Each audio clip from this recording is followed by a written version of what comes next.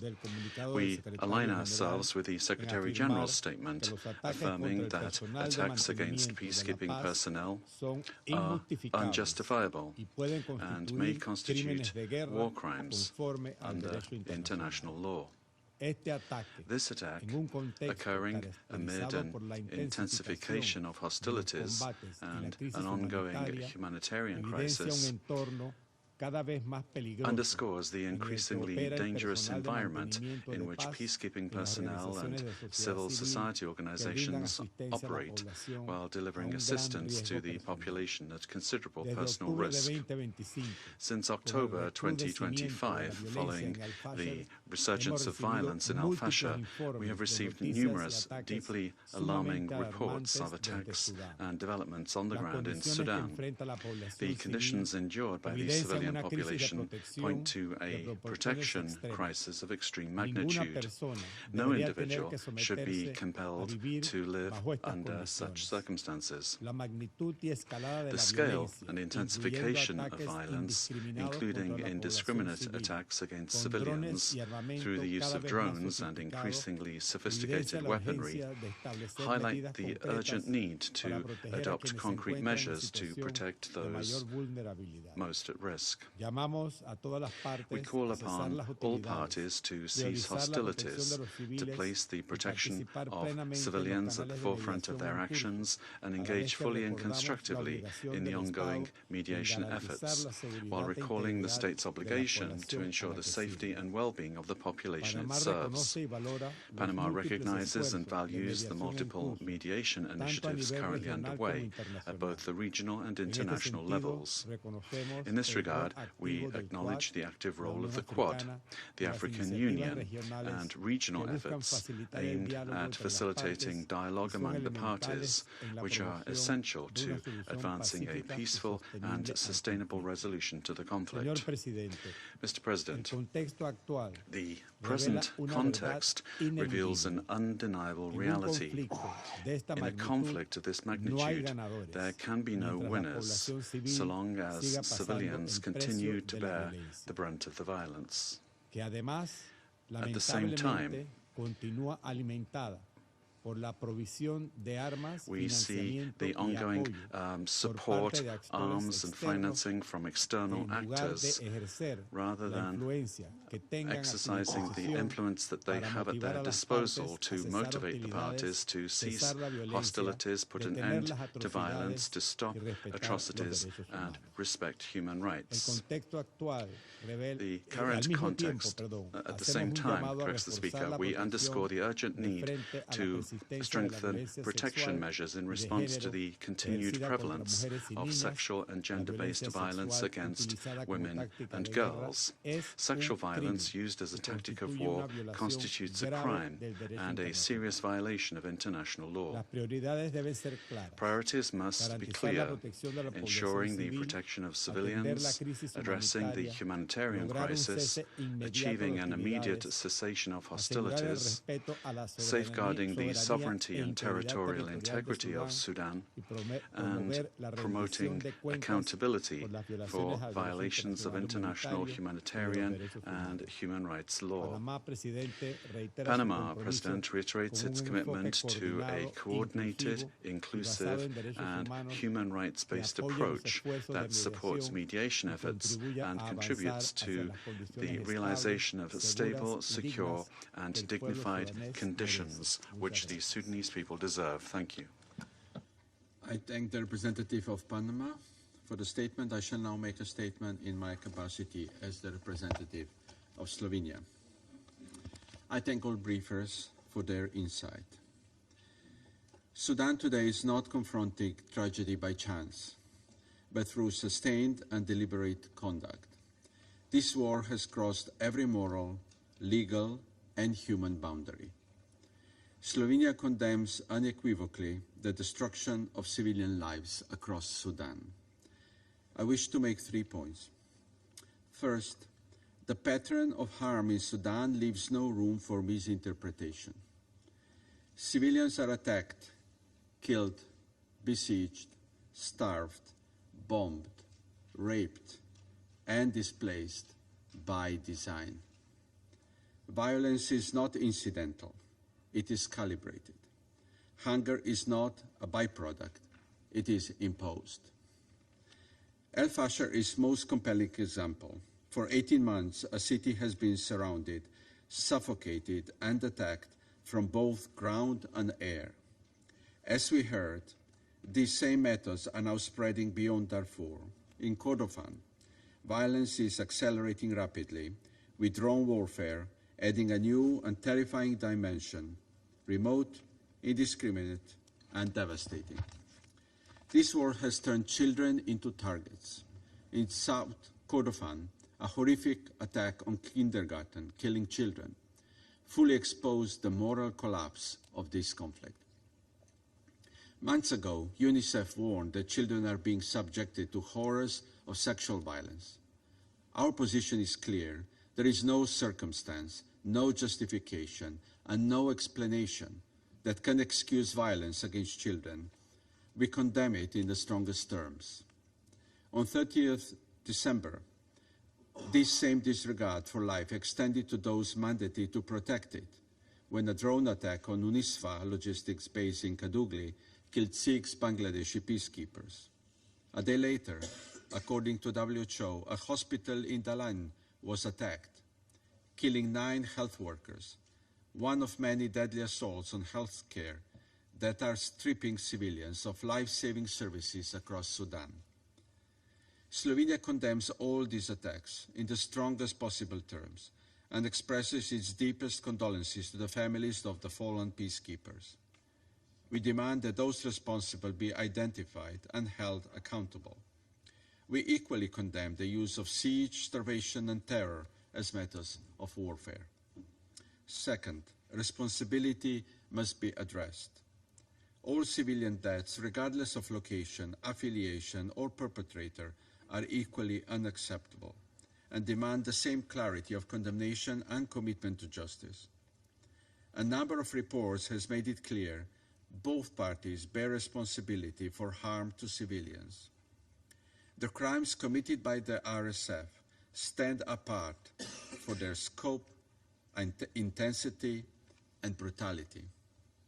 RSF is waging a campaign of violence against civilians that is systematic, deliberate, and sustained. These are not isolated incidents or failures of discipline. They are operational choices. Slovenia condemns these acts unequivocally and stresses that such conduct demands clear accountability for RSF atrocities. Reporting by the Office of the High Commissioner for Human Rights and the UN Fact-Finding Mission has also documented serious violations by the Sudanese armed forces, including indiscriminate airstrikes and attacks affecting populated areas. Slovenia condemns these attacks and calls on the SAF to cease such conduct and to comply fully with international humanitarian law. Third, this war is being enabled from the outside. Sudan continues to receive weapons, including drones, logistical and financial support that enables hostilities, despite overwhelming evidence that this support is directly used to target civilians. Slovenia calls on all external actors to halt the transfer of arms and military material and to seize any support that fuels this war, in full compliance with UN arms embargo obligations. We need to be clear, there can be no illusion of neutrality. Those who provide military or logistical assistance share responsibility and accountability. In a war defined by massive atrocities, there is no neutral supply chain. In conclusion, Slovenia supports all genuine mediation efforts, including those led by the Quad, the Quint, the UN, the AU, and regional actors. The Sudan roadmap to peace must be matched by genuine commitment. As other colleagues have said, there is no military solution to this war. Slovenia calls directly on both warring parties to step up and engage seriously in mediation efforts, rather than undermine or fragment these efforts. The responsibility now lies with the parties to demonstrate, through actions rather than words, that they are prepared to end this war. I resume my function as President of the Council. And I now give the floor to His Excellency, Mr. Kamil El Tayeb Idris, Transitional Prime Minister of the Republic of Sudan.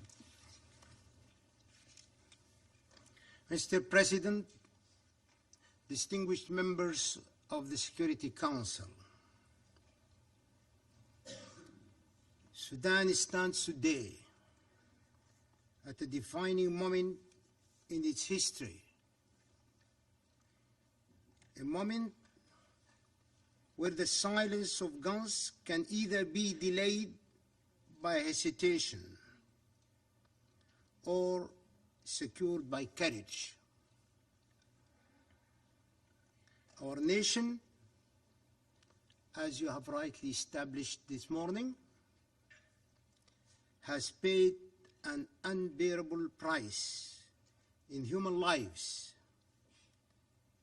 and in the tearing apart of its social fabric.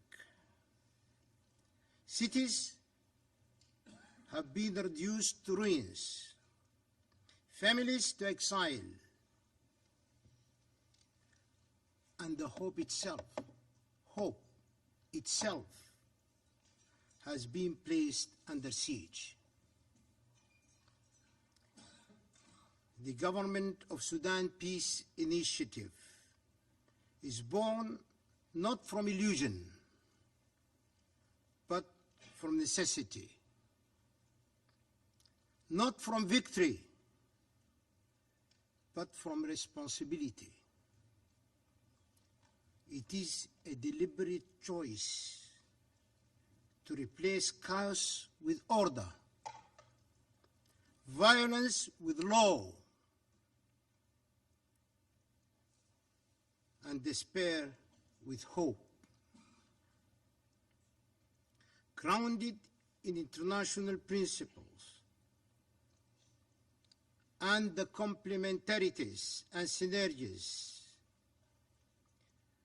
with the American, Saudi, Egyptian, informed by painful experience, this initiative offers a realistic, enforceable, and inclusive framework to protect civilians, end the atrocities,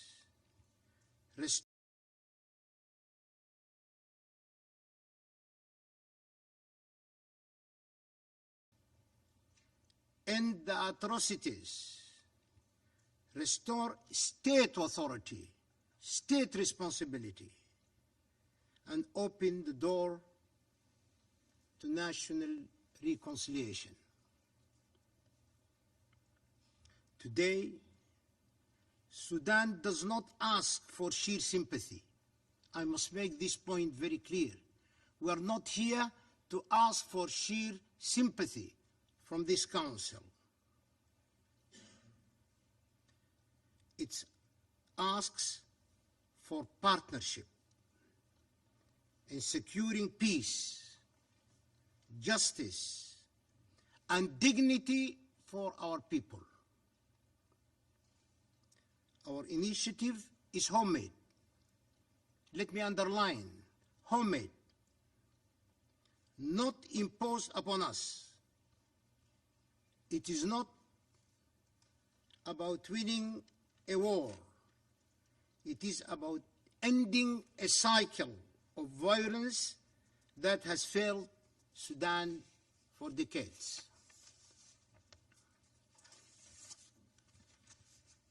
يواجه السودان أزمة وجودية. Sudan is facing an existential crisis as a result of the ferocious war تشنها الميليشيا المتمردة waged by the rebel militia, الدعم السريع سابقا.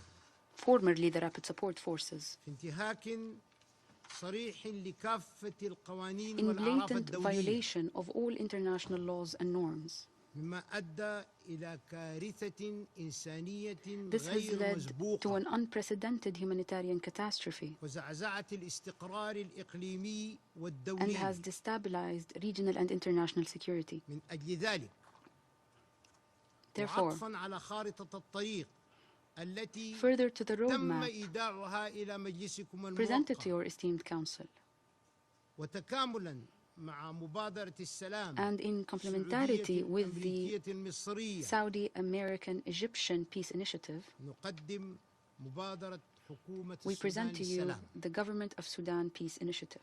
التي تعبر عن رؤية حكومة This الأمل initiative السودانية reflects the المدنية vision of the الانتقالية Sudanese Transitional Civilian Government of Hope لوضع حد لهذا العدوان المسلح to put an end to this armed aggression by the militia and its supporters, ولحماية المدنيين to protect civilians, وحقنا للدماء to end the bloodshed, ووقفا لمعاناة شعبنا to end the suffering of our people, وصونا لوحدة وتراب بلادنا to safeguard the unity and territorial integrity of our country, للأمن والسلم الدوليين. and to safeguard international peace and security.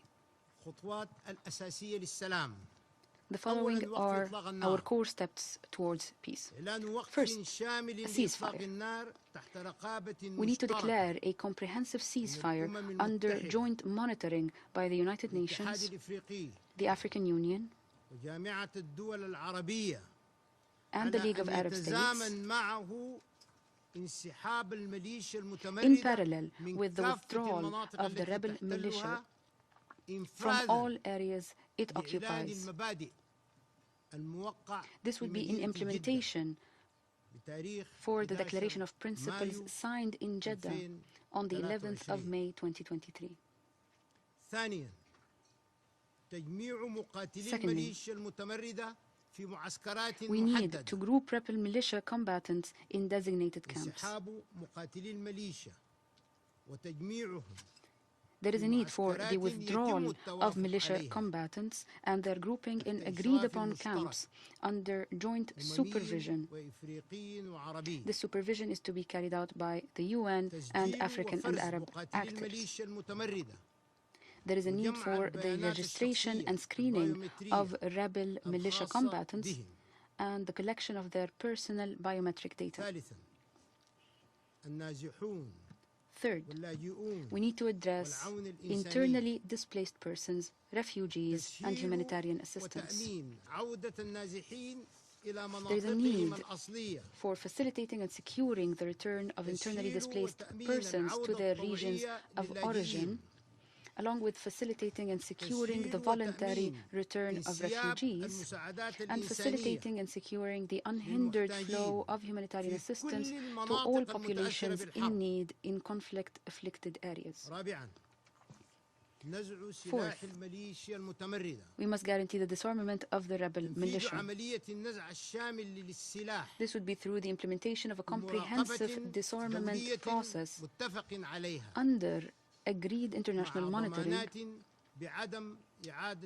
with guarantees to prevent the recycling of weapons. As for confidence-building measures, the Sudanese Transitional Civilian Government of Hope, building on Security Council Resolution 2736, which affirms national ownership of peacebuilding, will adopt multiple confidence-building measures to ensure responsiveness to the Government of Sudan Peace Initiative. These measures encompass political, economic, security and social dimensions as follows. Firstly, political measures. Adopting measures concerning legal proceedings related to public rights,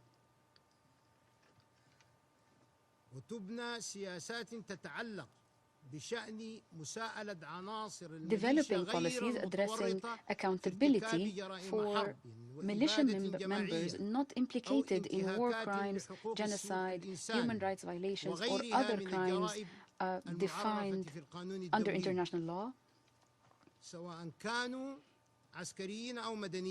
be they combatants or civilians, while subjecting perpetrators of crimes to transitional justice, ensuring that no Sudanese citizen is denied the opportunity to receive identity documents or review filed reports or have their status regularized for all those wishing to return to the country in preparation for an environment conducive to inter-Sudanese dialogue. Second, security measures. We must integrate individuals who meet the criteria established by the state into the uniformed forces of the government of Sudan. We shall implement disarmament, demobilization, and reintegration programs, known as DDR programs for short, for eligible individuals to support their return to civilian life. We will support reintegration through international and regional programs aimed at rehabilitating former combatants and facilitating the reintegration into society. Third, economic measures, specifically redress and compensation. We will support development projects in the states of Darfur and Kordofan and other affected states through the allocation of additional government and international resources, in addition to reconstruction projects. We will create productive projects through the establishment of microfinance funds aimed at improving the living standards of people in war-afflicted areas. We will also provide employment opportunities and civil training programs to rehabilitate former combatants and facilitate their integration into the labor market, while guaranteeing the participation of non-convicted militia members in the implementation of these projects. Fourth, social measures.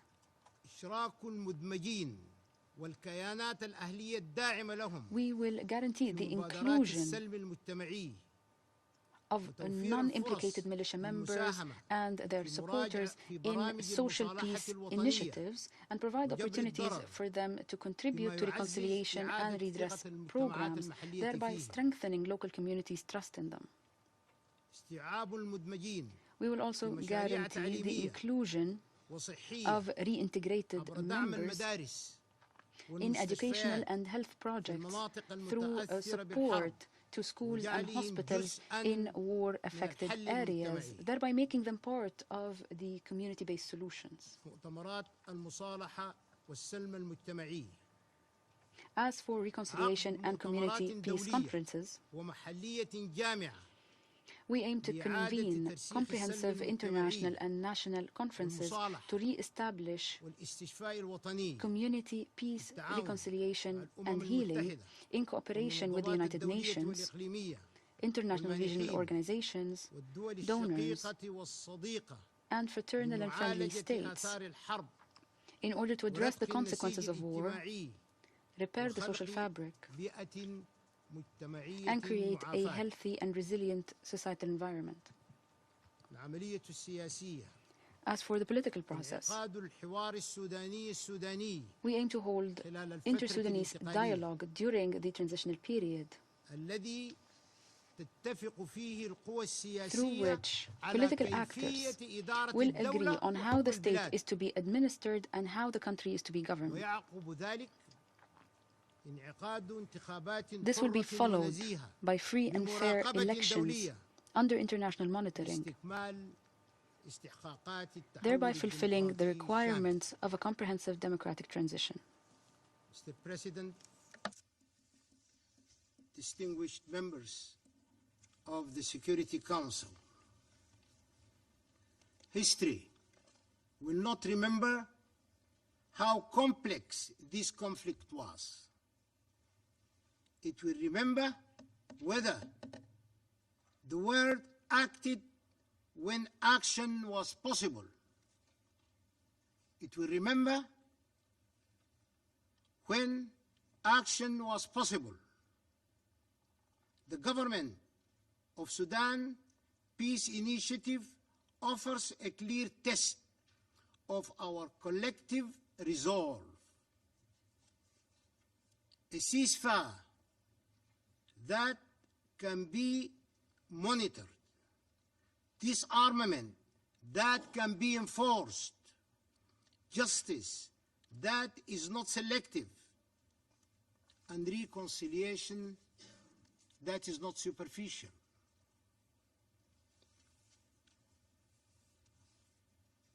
Distinguished members,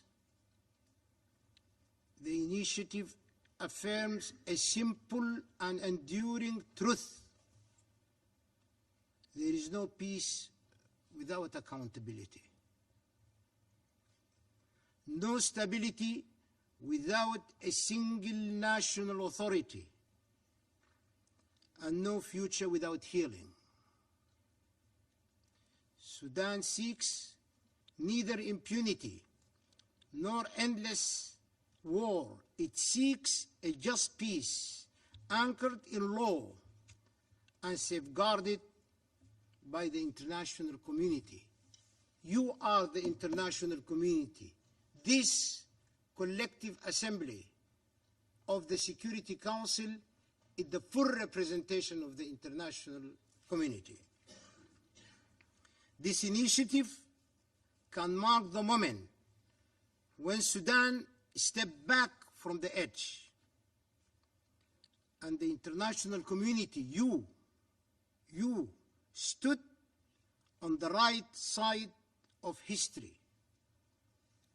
Let this council be remembered not as a witness to collapse, but as a partner in recovery.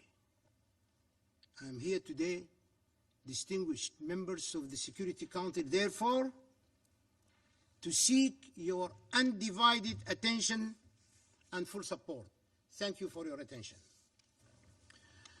I thank His Excellency Mr. Idris for the statement. I now give the floor to the representative of Turkey. Mr. President, I thank ASG Chiari and Director Zohran for their briefings, and Mr. Hudson for the naked truth. I also would like to welcome His Excellency Mr. Kamil Idris, Prime Minister of Sudan. Unfortunately, the conflict in Sudan has turned to a humanitarian catastrophe. Sudan has become the largest displacement crisis in the world, and the numbers are continuing to grow. Turkey defines Sudan's unity, territorial integrity, sovereignty, and independence as one of the basic tenets of our principled approach to the region and Africa as a whole. We are deeply saddened by the recent developments in El Fasher and Kordofan. We strongly condemn the atrocities committed by the RSF against civilians and call for the urgent access of humanitarian assistance to the relevant regions. We also condemn the attack on the logistics base of the United Nations Interim Security Force for Abyei in Kadugli, the capital of South Kordofan. I wish to express Turkey's condolences to the families of the fallen peacekeepers and to the government and people of Bangladesh, and wish a swift recovery. Mr. President, it is only through legitimacy and dialogue a sustainable solution to the conflict can be found. We support regional and international initiatives aimed at ending the conflict, easing the human suffering, and preserving Sudan's unity, stability, and security. The efforts of the international community should turn into an inclusive peace process that will enable a permanent ceasefire, followed by a comprehensive political process, of course, and accountability. In order to contribute to the normalization of the country, Turkish Cooperation and Coordination Agency reopened its office in Port Sudan. Also, Ziraat Katılım Bank has relaunched its operations in the country. Turkish Airlines started Istanbul Port Sudan flights on September this year. The continued presence of Turkish embassy in Port Sudan at the ambassadorial level is a clear testament to our determination to stand with Sudan. In these difficult times, we do not remain indifferent to the ongoing humanitarian situation in the country. Turkish hospital in Nayala, the capital city of South Darfur, continues to provide health services to the Sudanese people despite all the setbacks and hardships. In addition to our previous humanitarian aid, 4 Turkish aid ships, 2 of them prepared by the Turkish NGOs, delivered approximately 10,000 tons of aid to Port Sudan since the summer of 2024. Turkish Ministry of Health has sent 64 tons of medical supply to help Sudanese people fight cholera in this July. In cooperation with Turkish Disaster and Emergency Management Authority and the International Organization for Migration, arrangements of the shipment of 30,000 tents were completed. First shipment already arrived. Rest of the tents will be delivered soon. Mr. President, in the midst of growing number of global crises and challenges, Sudan must not be allowed to fade from the international community's focus. That's why I appreciate the initiatives by His Excellency Prime Minister very much.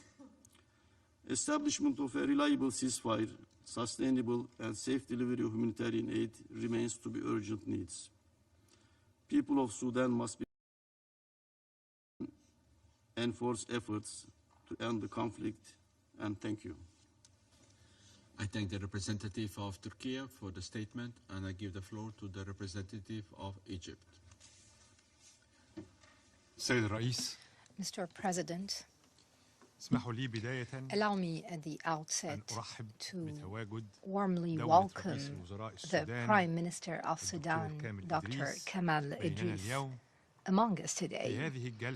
In this meeting that comes at a critical historical moment for brotherly Sudan, as was stated by His Excellency minutes ago, that valued neighboring country for all Egyptians is undergoing a deepening crisis, a crisis that has dangerous repercussions on regional and international security. This extends to the neighboring countries of Sudan in particular, since they are the most affected by the crisis. They bear the brunt of its consequences as well. Mr. President, members of this august council, over the past 2 years, Egypt has engaged in all international efforts aimed at restoring stability in the Sudan.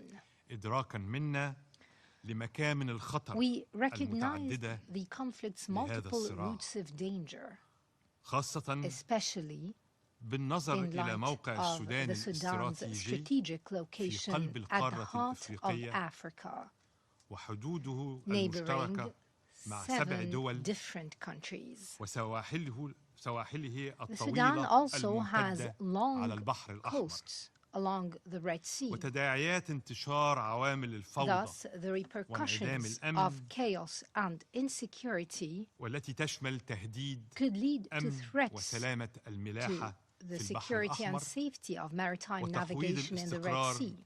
It could undermine stability in the Horn of Africa. It could also lead to the spread of terrorism, organized crime, more waves of illegal migration, and the smuggling of weapons and people. All such threats could instantly transform the Sudan, God forbid, into a threat to international peace and security way beyond its regional sphere. In this vein, Egypt continues its endeavors aimed at ending the war in the Sudan. We cooperate and coordinate with all regional and international partners.